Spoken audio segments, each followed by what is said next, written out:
नमस्कार व्यूअर्स, मैं हूं अमीश देवकर और आप देख रहे हैं देश का सबसे लोकप्रिय कार्यक्रम आर पार।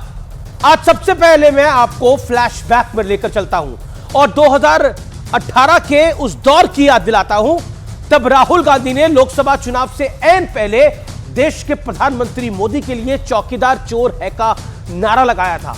उस वक्त कांग्रेस पार्टी को लगा था कि मोदी को कोसकर, मोदी को चोर कहकर 2019 के लोकसभा चुनाव में बीजेपी को हराया जा सकता है, लेकिन नतीजा इसके उलट और विपरीत आया और बीजेपी 303 सीटों पर बंपर जीत के साथ दोबारा सत्ता पे काबिज हो गई।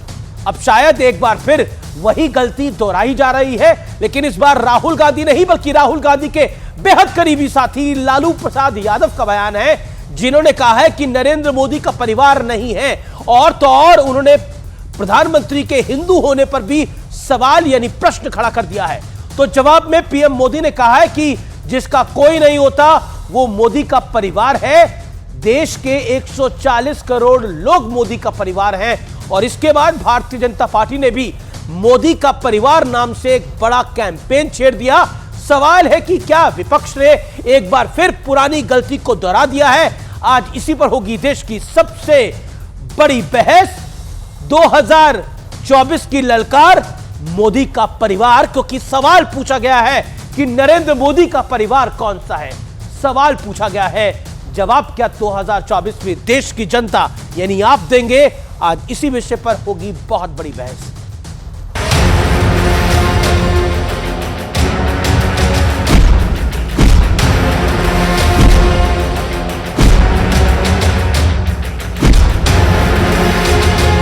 मैं इनके परिवारवाद पर सवाल उठाता हूं तो इन लोगों ने बोलना शुरू कर दिया है कि मोदी का कोई परिवार नहीं है। अब तो कल ये कह देंगे कि तुम कभी जेल में तुझे सजा नहीं हुई इसलिए तुम राजनीति में नहीं आ सकते, ये भी कह देंगे। मेरा जीवन खुली किताब जैसा है, मेरी पल पल की खबर देश रखता है।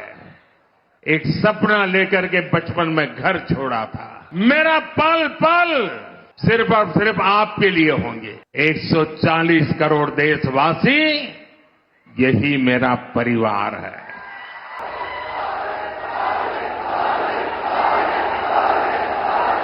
मैं हूं। ये सिर्फ पीएम मोदी का पलटवार नहीं, बल्कि भारतीय जनता पार्टी के लिए सियासत का वो हथियार है जो विपक्ष का चुनावी गुणागणित बिगाड़ कर रख सकता है। अब जरा ये भी सुन लीजिए कि पीएम मोदी को ये पलटवार क्यों करना पड़ा। बोलता कि परिवारवाद है, परिवार के लिए लोग लड़ रहे हैं। तुम्हारे पास परिवार नहीं है और तुम हिंदू भी नहीं है। तुम्हारी माता जी का जब अवसान हो गया तो हर हिंदू अपने मां के शोक में केस दाढ़ी बनवाता, दाढ़ी छिलवाता। क्यों नहीं छिलवाया बताओ? इस बयान पर पलटवार इतना जोरदार था कि बीजेपी और एनडीए के आम कार्यकर्ता से लेकर दिग्गज नेता तक सबने अपने एक्स पर बायो बदल दिया और खुद को मोदी का परिवार बताया। अरे भाई, सिंडी गठबंधन के लिए कोई भी हिंदू नहीं है, क्योंकि आपको टुकड़े में ही देखना है। आपकी नजर ही वो टुकड़े वाली है। वो शायद अपने कैबिनेट मिनिस्टर्स को अपना परिवार मानते हैं, मैं दिल्ली के 2 करोड़ लोगों को अपना परिवार मानता हूं। ये मुद्दों से भटकाने की साजिश है इस सरकार की। कुंडे की मंडली या कुशासन की कुंडली मोदी जी को कोसते कोसते मंजिल से कोसों दूर चली जाएगी। अब जरा फ्लैशबैक में चलिए। साल था 2018। राहुल गांधी ने कहा चौकीदार चोर है और इसके बाद बीजेपी ने 2019 के चुनाव में मैं भी चौकीदार वाला ऐसा कैंपेन लॉन्च किया कि बीजेपी ने जीत का नया रिकॉर्ड बना दिया। तो क्या लालू यादव ने भी राहुल गांधी वाली गलती दोबारा कर दी है? आज इसी पर होगी देश की सबसे बड़ी बहस। 2024 की ललकार और मोदी का परिवार। लेकिन अब वक्त है आर पार के सुप्रसिद्ध विश्लेषण का। सीधा मैजिक वॉल पे चलते हैं। मोदी के लिए विपक्ष की गाली और जनता की ताली का विश्लेषण देखिए। लालू यादव मार्च 2024 को बयान दिया, मोदी का परिवार नहीं है, और बीजेपी का कैंपेन है कि पूरा देश मोदी का परिवार है। बीजेपी के नेताओं ने, कैबिनेट मंत्रियों ने और बीजेपी के कार्यकर्ताओं ने अपने बायो के आगे सोशल मीडिया पर लिखना शुरू कर दिया है कि मेरा नाम यह है और मैं मोदी का परिवार हूं।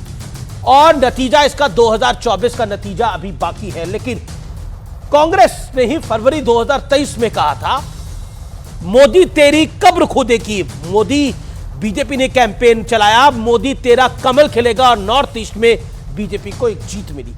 उसके पहले मधुसूदन मिस्त्री, याद करिए 12 नवंबर 2022 को मोदी की औकात पर सवाल उठाया गया। बीजेपी का कैंपेन आया, ओबीसी के सम्मान का मुद्दा बीजेपी ने उठाया, और गुजरात में बीजेपी को अभूतपूर्व 150 सीटों वाली जीत मिली। बढ़ता हूं मैं आगे। राहुल गांधी, सितंबर 2018, यह तो फेमस लाइन थी, चौकीदार चोर है, और बीजेपी ने कैंपेन चलाया, मैं भी चौकीदार। इस देश का सामान्य आदमी भी इस कैंपेन के साथ जुड़ गया, और नतीजा यह हुआ कि 2014 से बड़ी जीत बीजेपी को हासिल हुई साल 2019 के अंदर। मणिशंकर अय्यर, फेमस था यह डायलॉग, तू जाकर चाय बेच, नरेंद्र मोदी को कहा था, और बीजेपी ने कैंपेन बनाया चाय पर चर्चा, और 2014 के चुनाव में कांग्रेस का सूपड़ा साफ हुआ। अब तक की सबसे कम सीटें मिली कांग्रेस पार्टी को। लेकिन आज का बड़ा प्रश्न क्या है? बड़ा प्रश्न यह है कि क्या 2024 में भी विपक्ष ने अपनी पुरानी गलती को दोहरा दिया है? आज यही बड़ा प्रश्न है। मेरे